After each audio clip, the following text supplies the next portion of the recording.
박찬호, 강백호, 또 최용우, 김현수 내년 활약 가능성에 대해서 한번 조금 물어봤는데 하여튼 이견은 없어. 이 선수들은 잘한다. 잘할 거다.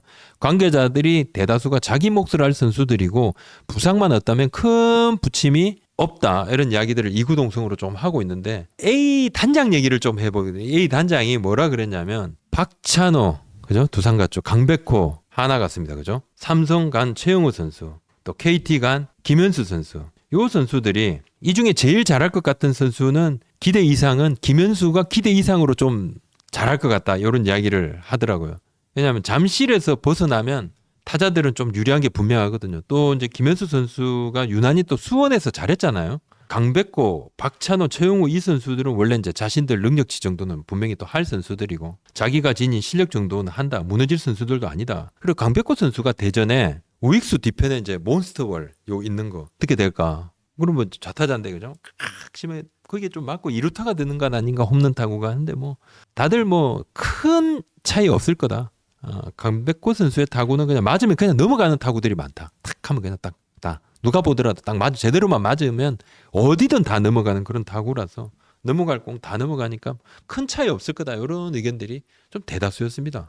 덧붙여 한번 말씀드립니다. 울산의 감독 출신들이 지금 총 출동을 했어요. 울산 2군 리그가 내년부터 시작을 합니다. 60억 원 정도 지금 내후년에는 더 쓸 수도 있다 이야기까지 나옵니다. 감독 출신들은 죄다 여기다가 신청 다 했다는 이야기가 다 들립니다. 지금. 감독했던 사람들은 다 신청을 했더라. 이런 이야기가 들려요. 왜냐하면 그 자리에 가면 좀 성과를 내게 되면 다시 리바운딩을 할 수 있다 이거죠. 다시 1군 감독으로. 성과 보이면 이 감독 후보 풀에 바로 합류를 할 수 있는 그런 얘기가 있어. 감독 풀에 바로 들어올 수도 있다. 또 하나는 이제 울산이 1군 팀에 예를 들면 뭐 1군 팀에서 우리 이제 1군 지금 10개 팀이 있는데 그래서 울산에 이렇게 가는 이유는 울산이 향후 1군에 진출을 할 수도 있거든요. 향후. 그런데 울산의 이제 궁극적인 꿈이 되겠죠.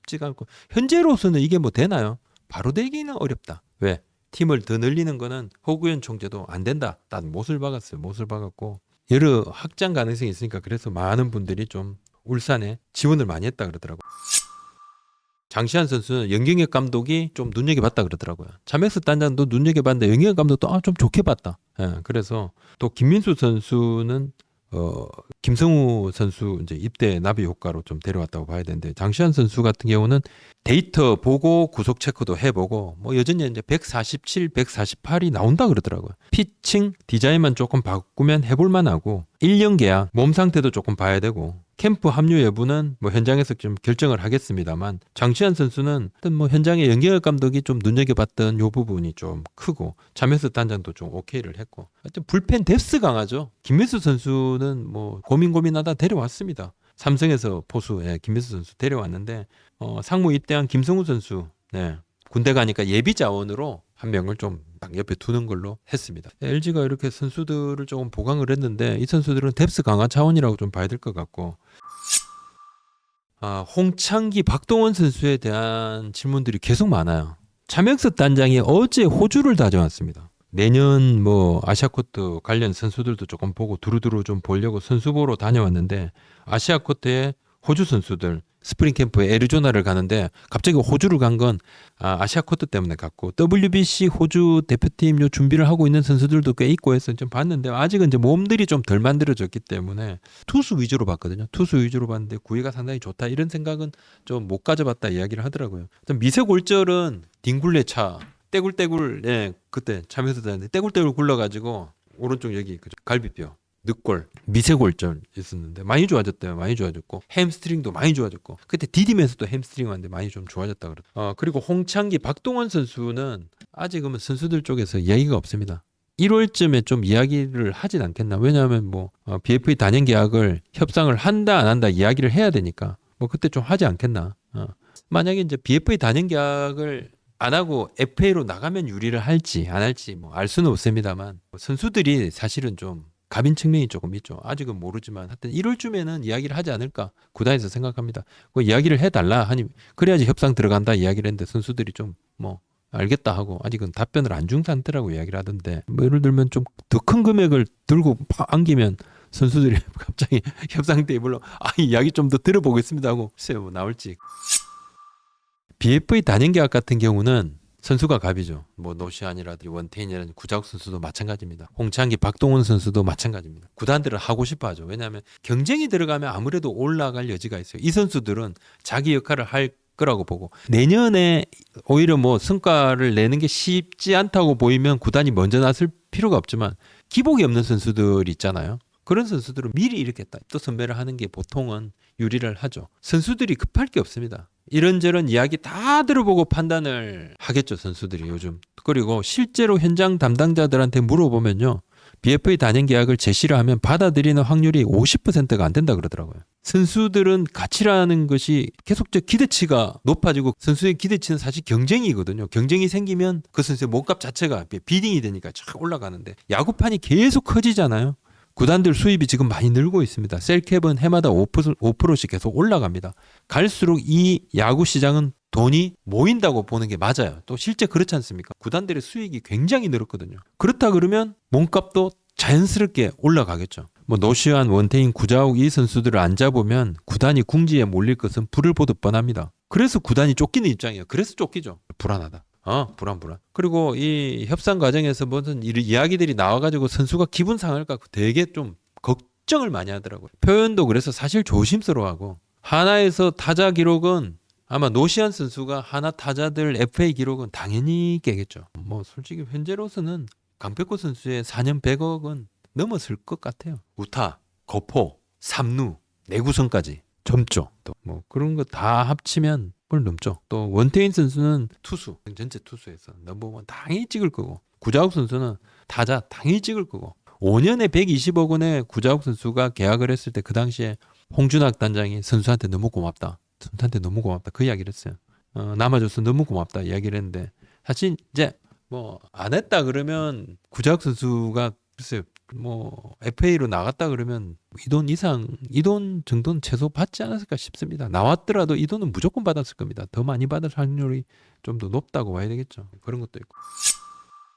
주형광 코치가 떠납니다. 팀을 떠나고 지금 주형광 코치는 수도권의 팀하고 좀 이야기가 오가는 중입니다. 지난 8월에 2군에 내려갔죠. 그때 김상진 코치가 올라오고 바뀌었습니다. 문규영 코치는 뭐 어떻게 하나요? 이제 질문도 들어왔는데 그대로 갑니다. 아직 코칭 스태프 보직은 최종 확정은 아닙니다. 뭐 계약은 좀 내년까지고 1월 정도에 내년 1월에 코칭 스태프 보직을 최종 이제 확정을 하는데 뭐 이 어느 정도는 이렇게 막 큰 뼈대는 했지만 100%는 다 안 했거든요. 문규영 코치는 계약은 내년까지인데 코칭 스태프 전체 보직은 1월 초에 최종 결정할 거고 뭐 신규 영입하고 몇몇 코치들의 보직은 12월 12일 날 지난 12월 12일 날 발표를 했었습니다. 그때 뭐 카네무라 투수 총괄 코디네이터 한신에서 그죠? 일본 한신에서 투수 육성에 좀 힘을 쓸 거고 그다음에 1군 강석천 수석 코치 또 이용곤 수비 코치 조재영 작전 주루 코치 퓨처스의 정경배 타격 코치도 영입을 했습니다. 이렇게 좀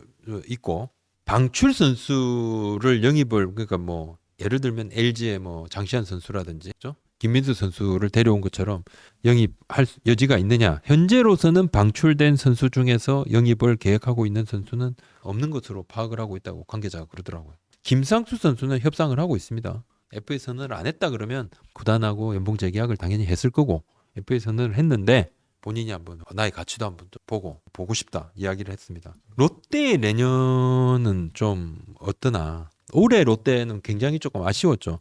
그 사실 이제 가을 야구 100경기 넘을 때까지도 가을 야구 가능성이 굉장히 높았습니다. 8월 말까지도 뭐 90% 이상, 95%뭐 이렇게까지도 가을 야구 가능성이 높았는데 아쉽게 그죠? 말도 안 되는 충격적인 연패, 급전직하 이렇게 빠졌어요. 그 롯데가 가을 야구 가능성이 엄청 높자 가을 야구 점퍼, 가을 특별 점퍼 구상을 좀 했습니다. 만들어야 되겠다. 이건 만들자. 만들고 최종 발주를 하려는 그때에 막 내리막을 타서 최종 발주까지는 안 했습니다. 그러면서 이 가을 야구 점프를 일부는 이제 이벤트로 팬 증정 행사까지도 고려를 했는데 다 무산이 됐죠. 롯데 내년은 외국인 투수 엘빈 로드리게스, 제레미 비슬리 이 두 선수가 저는 뭐 키를 쥐고 있다고 보고 그 선수들만 된다 그러면 야수는 또 한동희 선수가 들어오니까 내부적으로도 뭐 윤고나 앙손, 윤동희 선수는 어느 정도 했습니다만 윤고나 고나황손이 다 올해만큼 뭐 이렇게 좀 더 낫지 않을까 이런 기대가 좀 있습니다. 새로운 선수들도 시너지 효과를 올리고 하면 뭐 쌓을 만한 전력도 되고 올해 100경기까지는 보여줬던 이것도 그래도 경험치가 또 쌓였으니까 뭐 고비도 이제 넘지 않을까 넘을 수 있지 않을까 이렇게 내부 기대도 좀 하고 있습니다. 스프링 캠프는 대만 타이난이고 그 다음에 미야자키로 넘어가는데 롯데는 하여튼 뭐 이 외국인 투수 둘이 뭐 키죠. 누가 봐도 그렇죠. 전력의 상당 부분을 좀 차지하는 선수들입니다. 그야마 선수가 다른 팀의 일본의 아시아 쿼터 선수들에 비하면 이름값이 좀 처지는 측면이 있습니다. 내부적으로도 인정하더라고요. 테스트 봤을 때 평가가 엄청 좋았다 그래요. 테스트 할 때는 또 제구도 나쁘지 않았다 그러네. 코치들도 보고 선수들도 봤는데 선수들도 상당히 좋다는 이야기도 하고 테스트 할 때 155km를 던졌다 그러더라고요. 보통은 뭐 최고 구속 155m 이러면 뭐 발표할 땐 그래도 와서 구속이 안 나올 경우가 있는데 그냥 테스트 할 때 바로 155를 때리는 것도 보였고 하여튼 뭐 파이어볼로는 맞아요. 아시아 쿼터가 이제 2억 원 뭐 20만 불 하더라도 뭐 보통은 이적료를 주고 나면 뭐 20만 불이 채 안 되는 경우가 더 많습니다. 그죠? 요 2억 원이 안 되는 돈으로 데려왔는데 뭐 100만 불, 14억 원 조금 넘는 요즘 한 15억 가까이 되죠.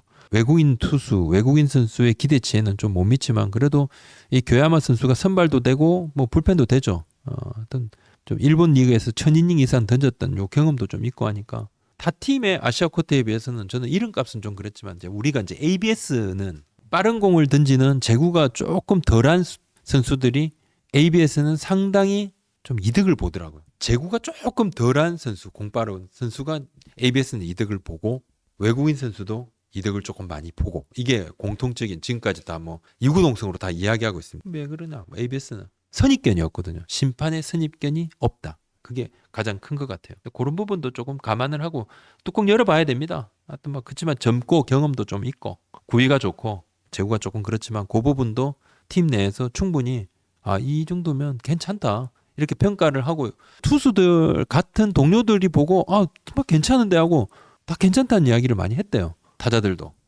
이 정도면 괜찮다 뭐 이야기를 하고 투수 코치도 보고 그래서 오케이 데려왔습니다. 뚜껑을 좀 열어봐야 될 것 같고 김동엽 선수 이게 뭐 전혀 데려올 가능성이 아직은 없고 이야기가 없었습니다. 뭐 한방 있는 스타일은 두산에도 좀 꽤 있으니까 두산이 지금 외국인 타자 유력 후보 다스 캐머런 선수하고 협상을 하고 있습니다. 원래는 이제 뭐 당연히 이 정도 뭐 이름값의 선수면 풀 개런티죠. 보통은 다 들어오는 선수들이 어느 정도 이름값이 있으면 개런티인데 지금 두산 구단이 약간의 옵션, 인센티브죠. 요걸 조금 넣는 부분을 가지고 조율을 좀 하려고 하고 있어요. 선수 측은 개런티를 더 채워달라 한 뭐 그런 입장이니까 지금 협상을 하고 있습니다. 막 협상 막 하고 있습니다. 의견 막 조율을 좀 하고 있는데 최근에 사실 이제 협상을 하고 계약을 하는 요런 어떤 전체적인 과정에서 조금 변수가 좀 생겨가지고 이견이 조금 생겼고 며칠 안으로 결판이 날 겁니다. 된다 안 된다 뭐 이런 것보다도 한 며칠 안으로 어느 정도 결론이 나올 건데 지금은 이제 조율을 하고 있거든요. 서로 입장을 막 이렇게 좁혀 나가는 그런 상태. 보류권 때문에 케이브 선수가 굉장히 좀 격앙이 돼 있었지 않습니까? 그죠? 이 캐머런 선수가 보라스 코퍼레이션 에이전시거든요. 에이전시가 뭐 강하나요? 세다. 뭐 협상을 좀 하고 있습니다. 보류권 이야기를 조금만 더 해보면 우리가 지금 5년 보류권인데 조금 긴 느낌이 뭐 당연히 있습니다. 5년 좀 길어요.